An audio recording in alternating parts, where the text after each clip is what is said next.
Many of us feel called to many things, but you know the one thing that God has not called any of us to?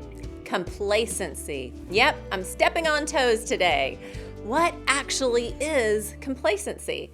Complacency is a feeling of contented self-satisfaction with the way things are that prevents people from trying harder. I see it as paralyzing comfort, fear-motivated inactivity, or possibly could be shallow faith. One definition calls complacency a self-satisfied state of negligence or carelessness, especially in relation to one's personal situation. The Bible has quite a bit to say about complacency. There are several examples and warnings against it, and some of the directly related topics are spiritual blindness, idleness, carelessness, indifference, pride, neglect, and self-righteousness. Yikes! Just reading that list gives us an idea of how complacency can have a direct impact on the fruit or lack of it in our spiritual life.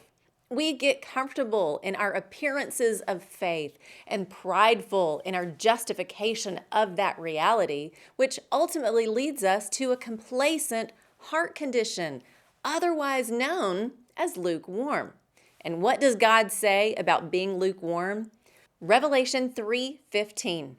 I know your deeds, that you are neither cold nor hot.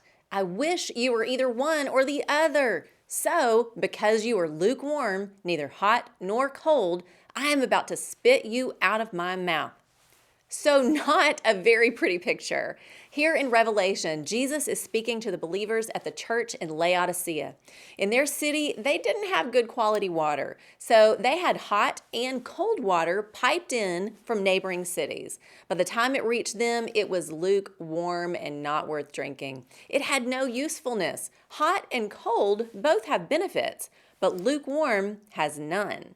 Jesus is comparing the empty, shallow faith of these churchgoers to lukewarm water that no one can even keep down. How can we recognize if we've fallen into this trap of complacency? If we are in that category, do we even know Jesus?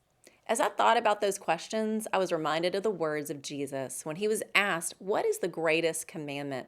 His answer should be our litmus test in our own life.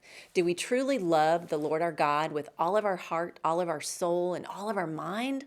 Do we love our neighbor as ourselves? How do we live those out in our life? And the fruit we see as a result will give us our answer. That's the truth. We are not called to complacency.